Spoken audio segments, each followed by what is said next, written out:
Donald Trump's controversial travel ban is headed for the Supreme Court, the nation's highest court, reinstating parts of the halted ban and announcing they will hear arguments on the case this fall. Joining us now, we have two very different perspectives on this. Cecilia Wong, the Deputy Legal Director of the ACLU, and Dan Stein. He is President of the Federation for American Immigration Reform. Okay, Dan, I want to ask you first, what do you think about this interim arrangement, which does say that people who have these connections to the U.S., whether they have family, they're a student, maybe they're lecturing, or they have a job here, that they're going to be okay? The Supreme Court has gotten itself involved, at least in the interim.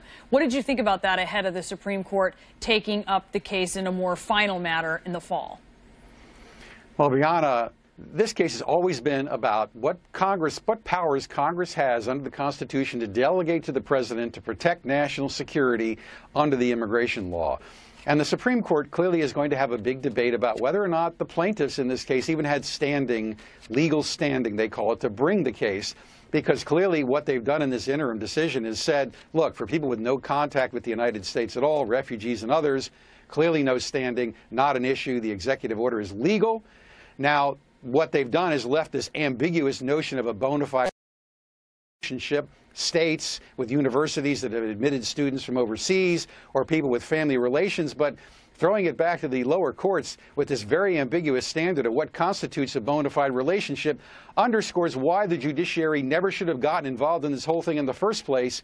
And what Clarence Thomas said in his dissent was, who's going to make those determinations, and how's the federal government going to avoid contempt? So in the end, we can expect a final decision to be a restatement of the broad authority the president has under the immigration law to exclude aliens based on national security, and will limit the right of plaintiffs like this to bring these kinds of cases, which never should have been allowed in the first place. Is that what you're expecting, Cecilia?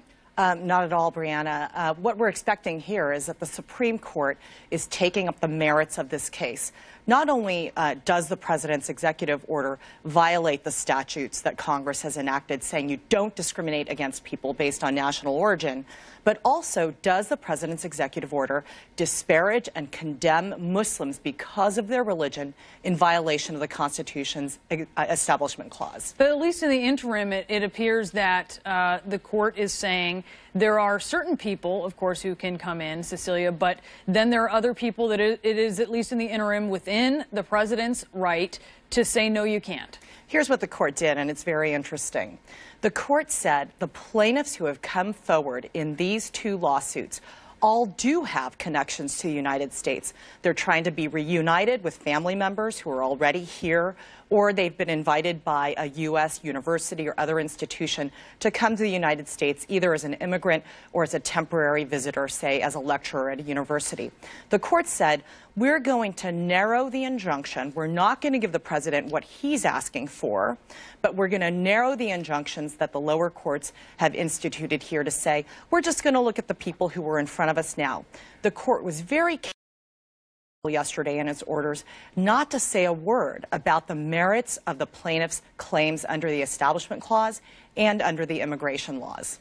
Okay, so Dan, then it is looking like a big fight coming in the fall. It sounds like you're expecting even some claims leading up to that, but are you getting any sort, obviously you have a perspective on this, but what are your concerns about the direction this could go in the fall? Well, remember, the plaintiffs are, in fact, actually the United States-based individuals or institutions, not the aliens overseas. The people claiming injury are the people in this country already.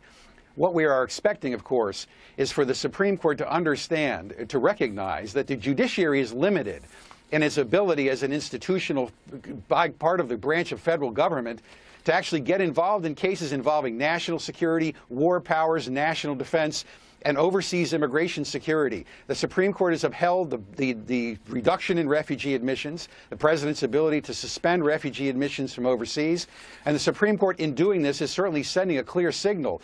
The only way that our federal government can operate as a coherent whole in executing national security and foreign policy is for the judiciary not to start inventing new constitutional rights to allow all kinds of plaintiffs in the U.S. to start suing to bring people into the country from overseas, because then Congress and the president lose control of our borders and our immigration policy. There's a tremendous interest at stake here. The public has a right to be safe. But these challenges, Cecilia, are not going away. I mean, there are going to be people who, as we've seen with these plaintiffs, making claims, going to court, forcing the issue. That's right. And Dan Stein's wrong about one thing.